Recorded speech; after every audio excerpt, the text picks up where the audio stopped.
A ver, yo puedo tener un cuerpo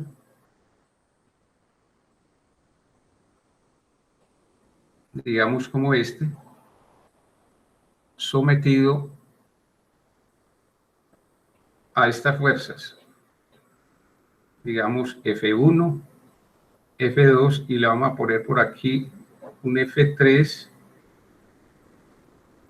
y un F4. ¿Sí? Yo puedo coger esas fuerzas y modificarles la posición, llevarlas a otros puntos, etcétera, etcétera, sobre el mismo cuerpo. Entonces quiere decir que volvamos a dibujar el cuerpo por aquí. Vamos a asumir de que este cuerpo es igual a este. Yo puedo tener esta fuerza F2, digamos, la tengo ahí, perdón, vamos a ponerla en azul, vamos a borrar aquí. O vamos a ponerle en otro color. Mejor, vamos a ponerle en verde. Yo cojo y tengo por aquí una fuerza, voy a dejar ese F2 donde está, no lo voy a mover, voy a traer F4 por aquí, ¿sí? El F3 lo voy a traer por acá, perdón, para que la fuerza se entienda que queda actuando sobre el cuerpo. Y por último, F1 lo subo como por aquí. Lo más seguro es que esta alteración de estas fuerzas, para que este sistema continúe siendo equivalente, me va a exigir a mí colocar un momento. Lo desconozco, pero digamos que yo lo voy a colocar ahí, un momento, sobre el cuerpo. Entonces, lo que nos trata de mostrar este capítulo es cómo las fuerzas que inicialmente tienen un cuerpo que están actuando en este punto, en este punto, en este punto, en este punto, yo las puedo mover a otros puntos distintos, ¿sí? Una, dos de ellas, tres de ellas, etcétera. Y en últimas, ¿qué va a pasar? Bueno, en este caso habría que introducir seguramente un momento para que ese sistema no se altere. Entonces, a través de esta equivalencia de sistemas de fuerza, yo voy a lograr llegar a un punto clave. Los problemas de equilibrio de partículas son fáciles de resolver porque todas las fuerzas sobre un cuerpo actúan en el mismo punto. Entonces yo estoy poniendo las mismas de acá, pero asumiendo de que realmente todas ellas eran concurrentes.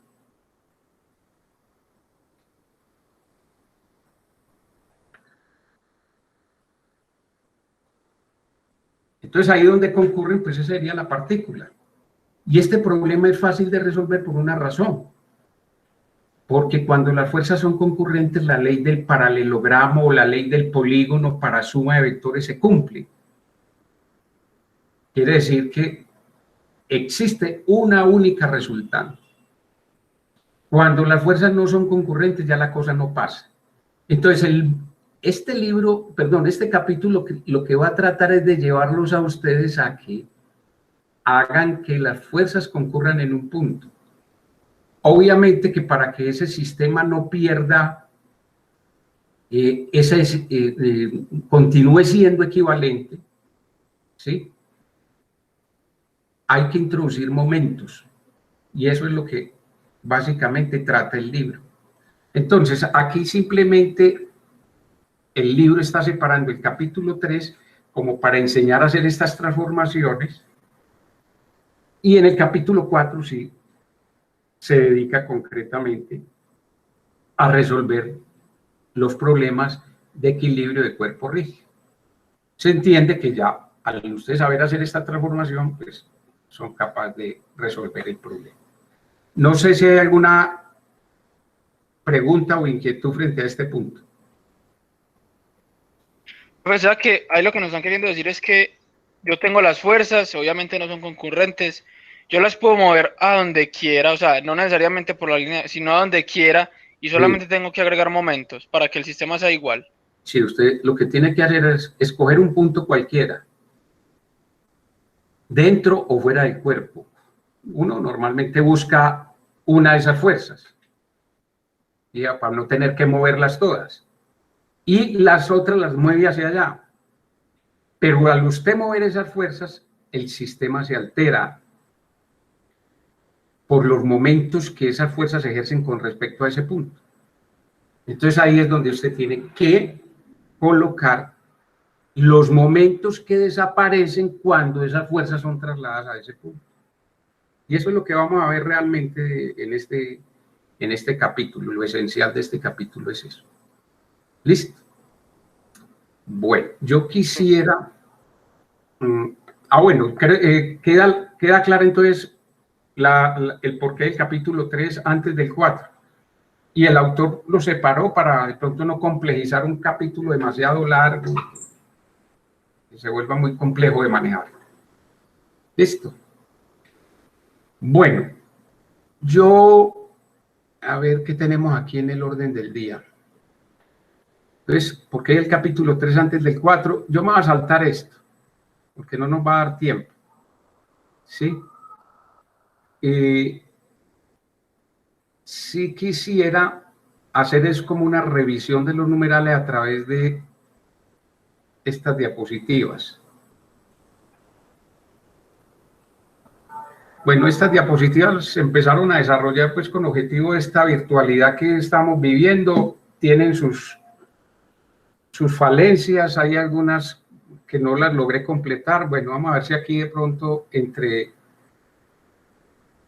lo que muestra la diapositiva y lo que puedo hacer yo de pronto con la tableta, logramos pues como darle mejor sentido a esto. El formato cuando presenta estas diapositivas está el nombre del capítulo aquí arriba, ¿sí?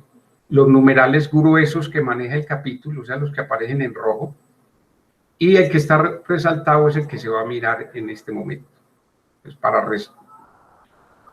digamos, evacuar este tema. Entonces dice aquí, fuerzas y momentos. En estática deben ser rígidos los cuerpos para determinar las fuerzas que actúan sobre estos, ¿sí? Entonces digo aquí, la idea del concepto de cuerpo rígido es una idealización para simplificar la solución de los problemas.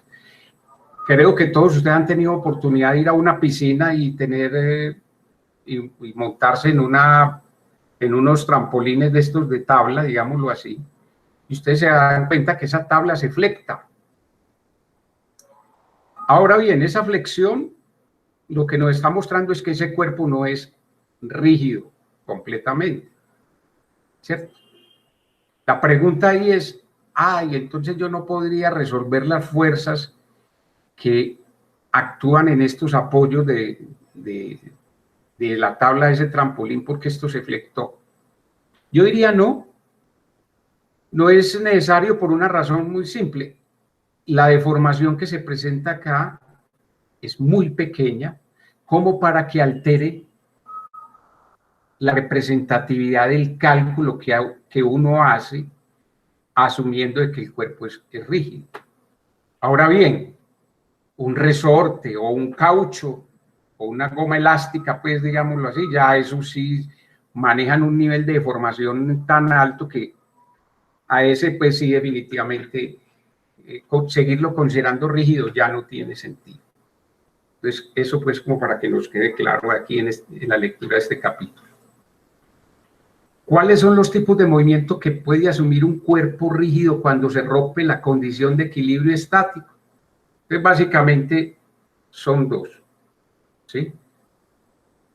Desplazamiento, o sea, si un cuerpo está sometido a una sola fuerza, el cuerpo va a tratar de desplazarse en esa dirección, ¿ok? Si el cuerpo está sometido a más de una fuerza y no está en equilibrio, lo más seguro es que además de desplazarse, va a empezar a rotar, ¿sí? Ahora bien, puede ser que el cuerpo esté anclado de una manera tal que él pueda rotar únicamente, pero es lo menos común, pues, ¿sí? lo mismo que desplazarse rectilíneamente, es lo menos común. Lo más común es que se desplace y rote, para que tengamos en cuenta eso. Fuerzas y momentos. Entonces aquí, ¿qué diferencia una fuerza externa de una fuerza interna cuando actúa sobre un cuerpo? Bueno, las fuerzas externas son aquellas que ejercen otros cuerpos. En este caso, por ejemplo, de este columpio o de este aparato pues, en un parque donde la gente hace ejercicio, la fuerza externa la ejerce sobre esta cadena el peso de la persona que está ahí colgada. Esa es la fuerza externa. Uno podría decir que la fuerza externa la ejerce sobre la cadena, la ejerce en este extremo, este travesaño desde el cual está colgada esta persona. ¿Sí? Pues las fuerzas externas son aquellas que ejercen otros cuerpos, persona suspendida, y habría que decir pues que barra horizontal también, sobre el cuerpo en cuestión, cadenas, esta a este lado y la otra que uno no ve al otro. Aquí coloco yo, ya sean activas, entre paréntesis, de superficie o cuerpo, o reactivas. O sea, las fuerzas para que actúen sobre un cuerpo no necesariamente tienen que ser activas, también pueden ser reactivas, de acuerdo a la segunda ley de Newton. ¿De acuerdo? Bueno, sigamos. ¿Qué diferencia una fuerza externa de una fuerza externa de una fuerza interna? Entonces observen lo siguiente. En el extremo de la cadena uno puede decir que está actuando una fuerza externa. Aquí, por medio de este gancho en forma de S, está actuando el peso de la persona con el peso de la barra horizontal sobre esta cadena. Esa sería la fuerza externa. Pero si uno entra a considerar la cadena por aquí en cualquiera de sus eslabones, aquí hay una fuerza interna. En cada eslabón de estos hay una fuerza interna. Y esa fuerza interna la debemos ver más como una fuerza reactiva. Claro, si un eslabón de estos fuera de goma y una banda elástica, ¿qué pasa cuando la persona se cuelga ahí? Se va a deformar y hasta que se revienta seguramente. En el momento en que se reviente ya dejó de ejercer una fuerza reactiva.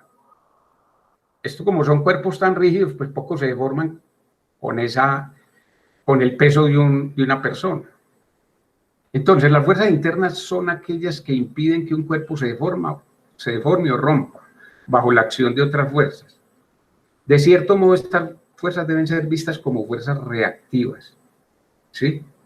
Es decir, si el niño o la persona que está ahí suspendida se baja, pues esta fuerza desaparece.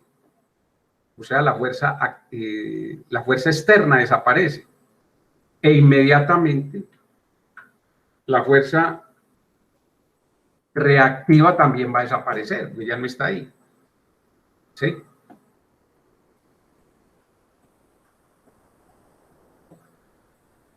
¿Hay claridad frente a lo que acabo de decir de fuerzas externas y fuerzas internas? ¿O hay alguna...? Profe, yo tengo una duda. O sea que una fuerza interna podemos decir cuando hablamos de, o sea, la tensión como tal es una fuerza interna, ¿no? La fuerza, sí, señor. Cuando hablamos de tensión. O la compresión también. Ok. Sí, señor. Bueno.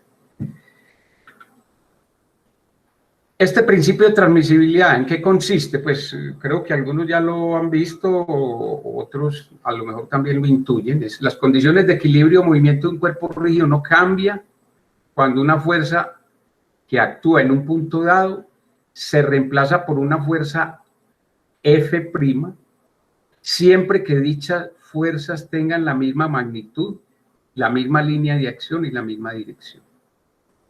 ¿Sí? Eso inclusive uno lo podría ver ejemplificado de la siguiente manera.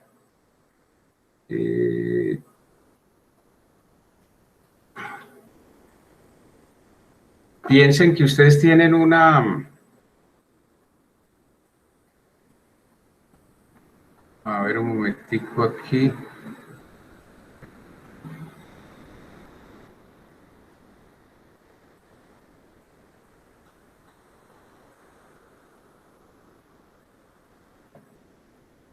Pensemos que ustedes tienen un cuadro para colgar en la pared.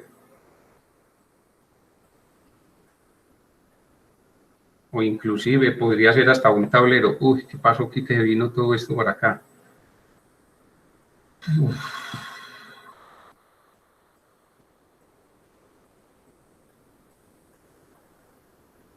¿Qué pasó? A ver, hombre. Vamos a ver cómo nos va aquí.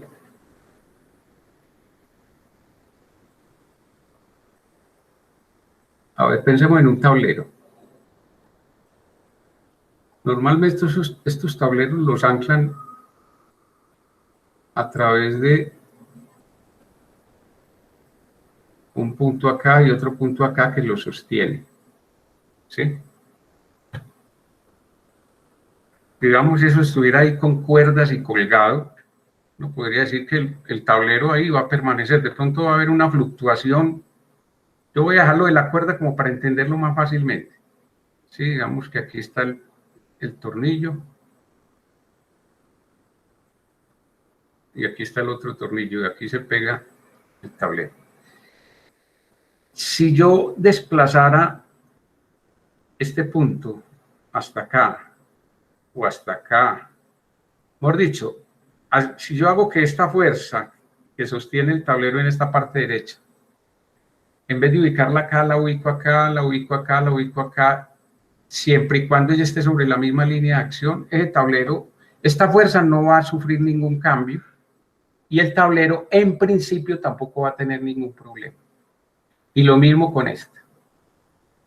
El tablero lo podría traer, esta conexión la podría traer acá, o sea, una cuerda más larga, o traerla acá, una cuerda obviamente más larga, etcétera. Y esto no va a perder. Esta fuerza no se va a transformar. Esta fuerza no se va a transformar y el efecto sobre el tablero tampoco va a sufrir mucho. Bueno, algunos de ustedes que sean de pronto más perspicaces o inquisitivos, a lo mejor me van a decir, no, un momentico, si miramos el tablero del lado, yo intuyo que si esas cuerdas ya empiezan a sostener este tablero por aquí tan abajo, este tablero va a dar el bote de esta manera. Sí, es cierto, pero ese bote lo va a dar no exactamente porque estas fuerzas se alteren, sino porque aquí hay una tercera fuerza que es la de la gravedad. Y cuando esta fuerza ya empieza a estar por encima de estas, se va a generar una condición de inestabilidad y por eso puede dar el bote, para que entonces no nos vamos a pensar de que, no, es que eso ya no funciona. ¿Listo? ¿Queda claro? Por favor, me retroalimenta. Sí, profe, todo claro. Sí, profe. Entonces, sigamos acá.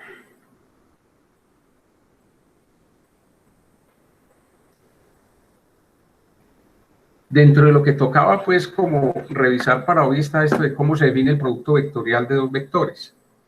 ¿Sí?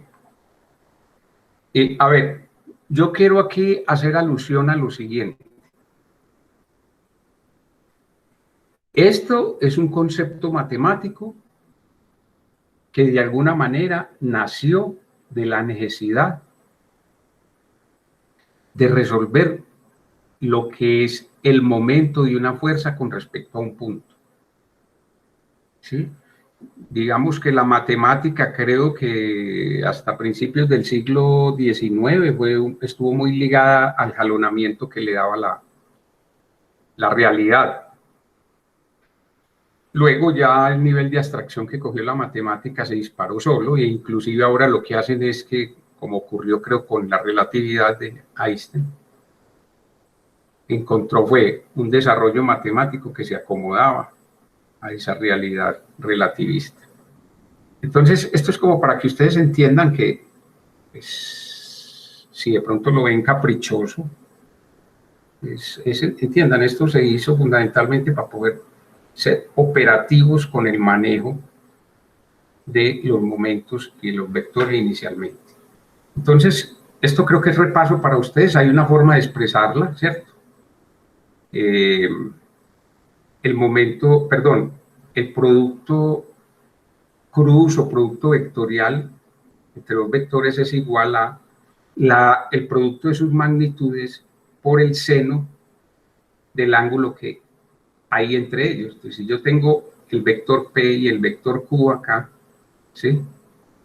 Yo simplemente lo que hago es magnitud de P por magnitud de Q por este seno, ¿sí? Este producto no es conmutativo, entonces se le define un signo, porque digamos así visualmente como lo estamos tratando de expresar aquí, lo que se dice es que el producto cruz es un producto que nos genera un nuevo vector, el cual es perpendicular al plano que determinan estos dos vectores, ¿sí? Esta es la forma, pues, como normalmente uno lo escribe.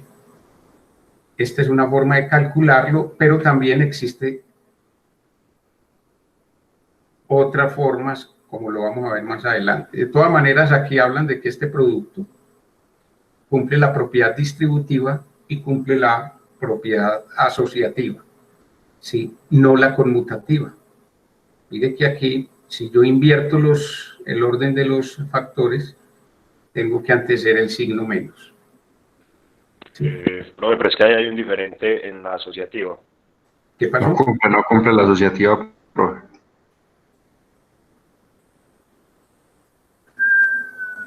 Ah, tampoco, sí, perdón. Muy bien. Sí, tienen razón, no, me equivoqué ahí. Claro. Me percaté de este diferente. Bueno, de todas maneras, el sentido del vector, el vector resultado, digámoslo así, se define con la regla de la mano derecha. Del dedo índice al meñique, ¿cierto? Señala como el giro o como el orden de hacia dónde va. Entonces, si P está de primero, yo tengo que salir a buscar Q, de P hacia Q. Y el pulgar me señala la dirección hacia dónde va. Pero si fuera el contrario, es Q el que está antes, entonces las yemas de los dedos irían apuntando hacia P. Necesariamente para poder hacer eso yo tengo que invertir el pulgar, entonces en el caso B iría hacia abajo. Bueno, esta es la forma como se calcula el producto vectorial. Yo realmente creo que la manera mnemotécnica mejor para no olvidar ese producto es tener en cuenta que el producto vectorial me da un nuevo vector. Entonces, por este determinante, donde arriba están el vector unitario y JK, en la segunda línea va el primer vector que aparece en ese producto y en la tercera va el segundo vector que aparece en ese producto en sus componentes, de tal manera que en la columna aparezcan alineados sus componentes en I, sus componentes en J y sus componentes en K, o más bien en componentes en Z, componentes en Y y componentes en X. Los de X debajo de I, los de Y debajo de J y los de Z debajo de K. ¿Sí?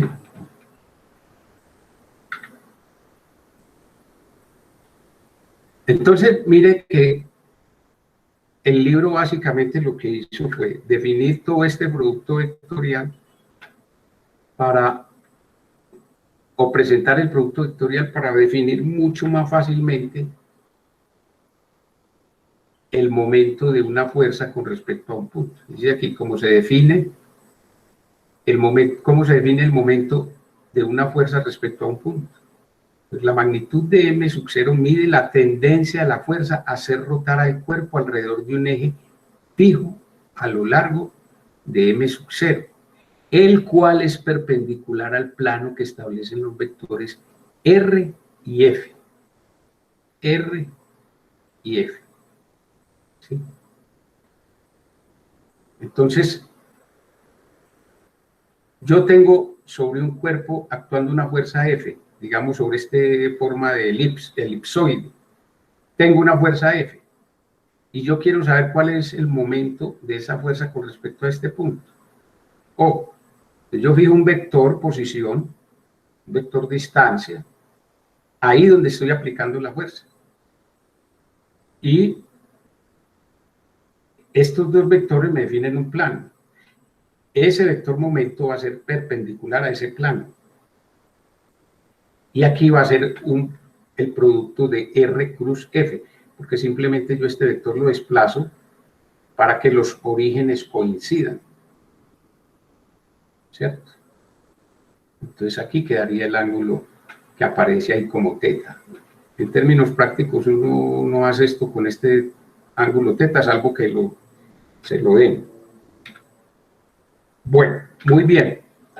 Entonces hasta ahí pues como un repaso breve de esos numerales que correspondía pues mirar para el día de hoy. A ver, aquí creo que hay en esta clase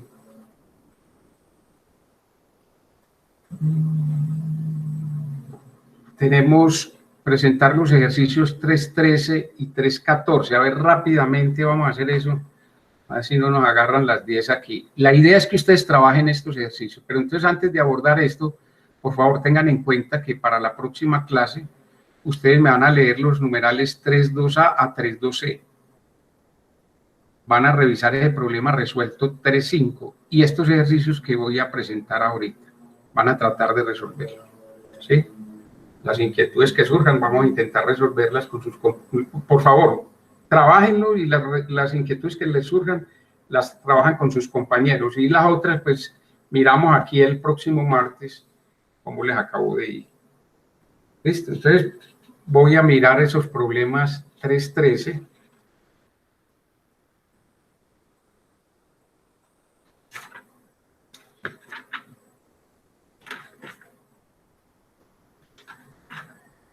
Y 3.14.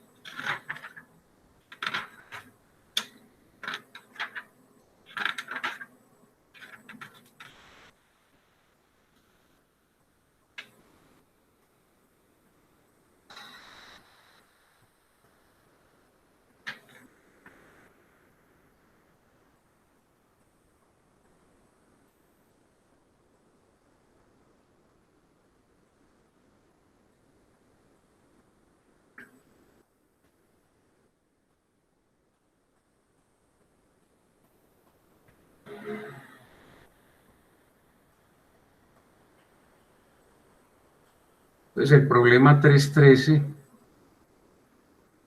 observen lo que aparece acá. Esto es un pistón.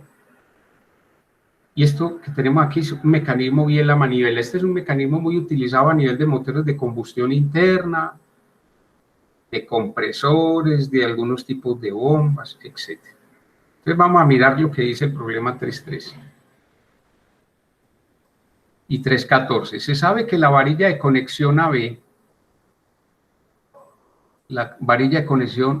es lo que normalmente en los motores llaman biela. Este elemento lo llaman biela. Este de acá lo llaman manivela. Esto es lo que llaman un mecanismo manivela, biela, seguidor. ¿Sí? El seguidor, pues básicamente lo conforman el pistón y la camisa. Entonces, nos están hablando de esta fuerza, perdón, de este elemento. En ambos problemas, dice. Se sabe que la varilla de conexión AB ejerce una fuerza de 2,5 kilonewton sobre la manivela BC dirigida hacia abajo y a la izquierda, a lo largo de la línea central de AB. Determine el momento de la fuerza respecto de C. Entonces, ¿qué es lo que nos están diciendo aquí? Aquí hay una fuerza de compresión, ¿cierto? A lo mejor los gases de combustiones se incendiaron y empezaron a empujar este pistón hacia abajo. Este elemento, como dicen ahí, la fuerza que él transmite lo hace es a lo largo de su eje. Lo mismo acá. ¿De acuerdo? En ambos casos el valor de la fuerza es el mismo, 2,5 kilonewton, pero la orientación sí no es la misma. Acá. Entonces lo que nos están pidiendo, ¿cuál es el momento que ejerce esta barra o la fuerza de esta barra sobre, a ver si dicen sobre el cuerpo? Determina el momento de la fuerza respecto del punto C. Bueno, uno podría decir que sí, que es el momento que ejerce esta fuerza sobre este cuerpo, pero con respecto a C. O sea, el momento que trata de hacer girar la manivela. Mire que ahí dan unas geometrías. Este es un problema en 2 dimensiones. Entonces, no sé. La pregunta que yo les haría en este momento es, ¿tienen dificultad tratando de entender lo que plantea o lo que pide el problema? Por favor. Pero a mí me surge una duda. Sí, digan. Los no sé cuántos kilonewtons que está ejerciendo esa fuerza hacia abajo. O sea, tenemos que tener como la hipótesis de que eso se transmite íntegramente por AB, por la biela. Sí, ojo con esto. Esta no es la fuerza de 2,5 kilonewtons. Seguramente esta es una fuerza mucho mayor. Sí. Aquí lo que dicen es que la fuerza, se sabe que la varilla de conexión AB ejerce conexión de 2,5. Entonces la fuerza va es por aquí. Ya. Ahora, quizás le pusieron esto es como para indicarle, ¿no? En la realidad la fuerza tiene que venir desde por acá de unos gases que explotaron, o de si es un compresor del aire que están comprimiendo, etcétera, ¿no? Es eso. Entonces ahí entonces lo que trabajaría como con esa la fuerza y el brazo. Exactamente, esta fuerza, ¿qué momento ejerce con respecto a con este cuerpo, digamos, con respecto a este punto? Yo le hubiera redactado este problema diciendo, con respecto a la manivela, en el punto C. El punto dice eso, profe, que es con respecto a C. El momento respecto a C. Digamos, es el eje de giro, el cigüeñal, pues, digamos, el eje del cigüeñal sería. ¿Ok? Preguntas o inquietudes adicionales. No, profe, está entendible. Sí. Bueno, muy bien, entonces por favor de momento no, profe, tal vez haciendo el ejercicio surjan más dudas. Claro, pero sí, pero la idea aquí es que recuerde que en estas diapositivas yo ya les definí ese producto. Esas diapositivas son básicamente sacadas de la teoría que trae acá el libro. Déjenme ni verá, yo trato de ubicarme aquí. Quiere decir que ustedes tienen que volver a leer esto de una manera más detenida.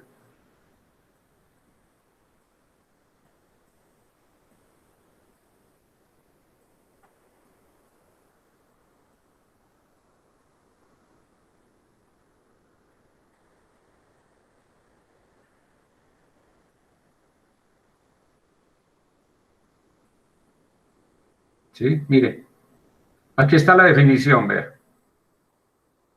¿De acuerdo? Esta es la definición. Y antes nos habían definido este vector momento en términos de estas componentes, para que lo tengan en cuenta. Entonces, si tienen alguna duda, revisen esta teoría y seguramente ahí van a encontrar la forma de resolverlo. De todas maneras, yo les estoy pidiendo también que revisen ese ejercicio, el ejercicio resuelto, ¿no? Que aparece ahí en el libro. Entonces, mire que a ustedes les toca hacer 2 ejercicios. Uno,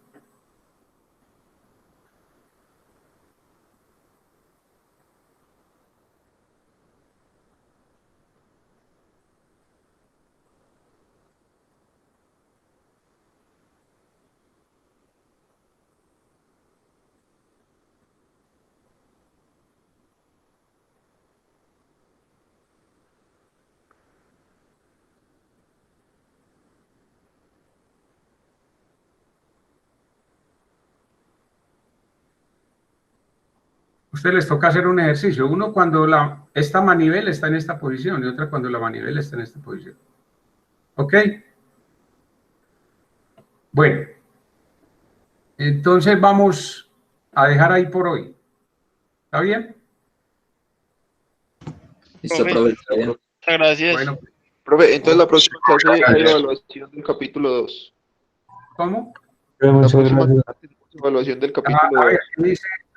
Miremos a ver qué dice aquí el cronograma. Ah, sí, hay otra evaluación como la que se hizo en la clase pasada, al final de la clase. ¿Listo? Listo, profe. Bueno, pues. Listo, profe. Gracias. Profe, usted ya saben Gracias. entonces cómo nos va a calificar las dos primeras tareas de la primera evaluación a los que apenas inscribimos del curso. A ver, entonces vamos a hacer una cosa. Yo les voy a mandar como un correo para que pues yo aquí los debo tener identificados, pero creo que no son todos, porque hay unos que yo vi desde el principio del semestre que no han estado como presentando eso. Entonces es como, sí, tener en cuenta los que se inscribieron para hacer eso, esas evaluaciones. Yo les mando un correíto. A Listo, ver profe, muchas gracias. Bueno, pues, felicidades, pues. Gracias, profe.